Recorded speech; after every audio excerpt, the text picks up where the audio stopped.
Hanno bloccato tutte le attività, noi è già da domenica scorsa che siamo fermi, già 10 giorni, hanno annullato manifestazioni fino a Pasqua. Non siamo disprovveduti perché noi abbiamo famiglie anche noi, bambini anche noi, viviamo del pubblico, delle persone che vivono le città e ci hanno negato di lavorare dappertutto.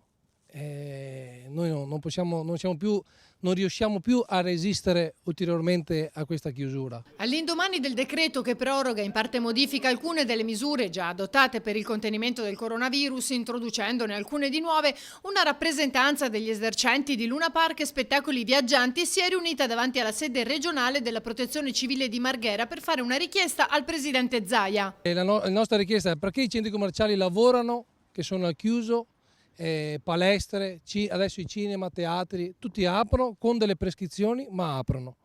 Noi hanno fatto chiudere delle attrazioni che sono su dei giardini pubblici, isolate, senza nessuna manifestazione. Vari carnevali hanno fatto smontare le giostre perché il giorno dopo dovevano installare il mercato.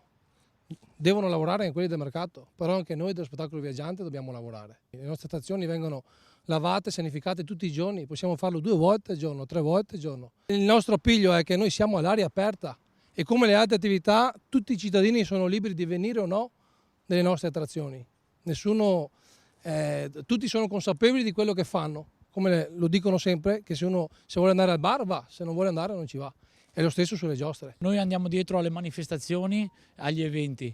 Una volta passato l'evento noi abbiamo perso. Non è che abbiamo un lavoro tipo una... Sì, non si recupera, diciamo. Quello che è stato perso non si recupera.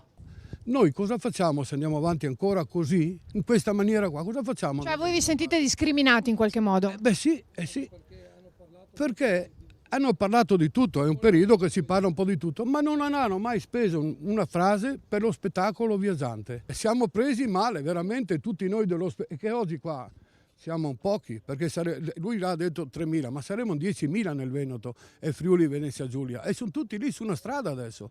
Il governatore ha poi incontrato i lavoratori. Cercheremo di farci dare dal governo una norma interpretativa sul fatto che possano fare delle attività e dall'altro ovviamente di capire anche i tempi di queste partite, perché loro soffrono del fatto che non avendo più le sagre hanno anche il problema degli investimenti fatti, cioè è comprensibile, diciamo che magari qualcuno viene la battuta facile per parlare di giostre, ma dietro le giostre ci sono famiglie, imprese e ovviamente anche un popolo che è quello che poi lavora. Questi sono veneti, non è che sono persone che conosciamo nei nostri paesi e fanno parte di quello che è la nostra identità, non solo da un punto di vista culturale ma anche da un punto di vista imprenditoriale.